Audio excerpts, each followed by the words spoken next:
And Danone has warned that 2010 will remain challenging as it expects weak consumption in Western Europe. The world's largest maker of yogurts posted 2009 net profits in line with expectations and intends to continue its flexible pricing policy to remain competitive. Earlier today, our own Stéphane Pedrazzi spoke to the CFO of that business and asked her about the outlook for 2010.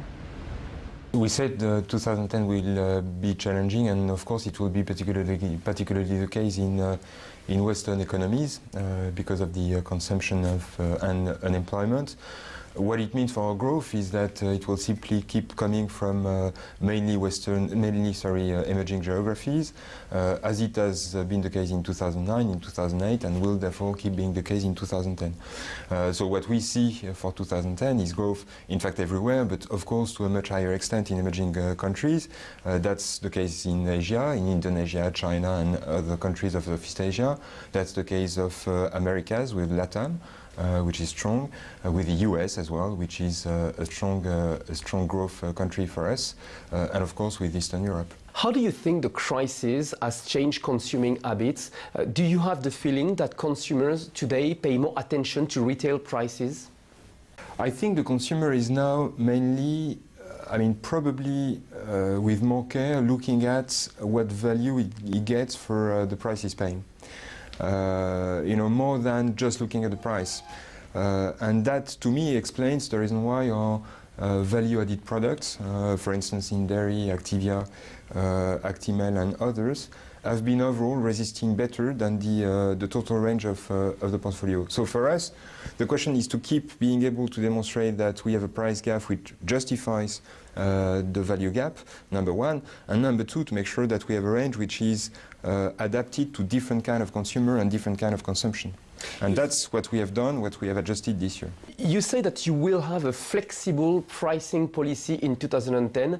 Can you be more precise about this? It sounds like a price war with Nestlé, your main competitor.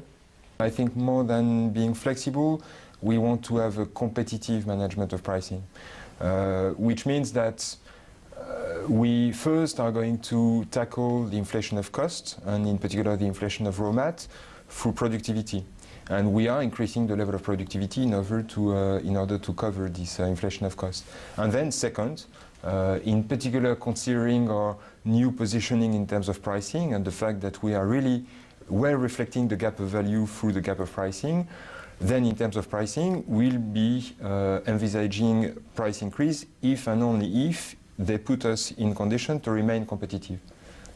So pricing will depend very much on the evolution of the cost. It will depend on the evolution of the cost over and above inflation, and we'll of course take a great care at taking price increase if and when necessary, if it does not jeopardize our competitive position. It's more that than the question of price war, which is really not in question in our businesses. Now, Renault has reported a net loss of €3.1 billion, the company's first annual loss in 13 years.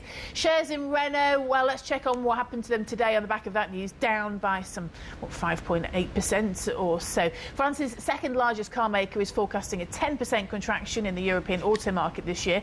Renault says its focus for 2010 will be on generating positive free cash flow. We think in terms of market share, we should be able to outperform the market. That means we are seeing a growth in market share for a very simple reason, is that our product lineup has been renewed massively in 2008, 2009. So we're going to be competing with a very fresh lineup, which from the first reaction from customers is very successful. And the second reason is I think we've done the job in 2009 into putting our working capital under control.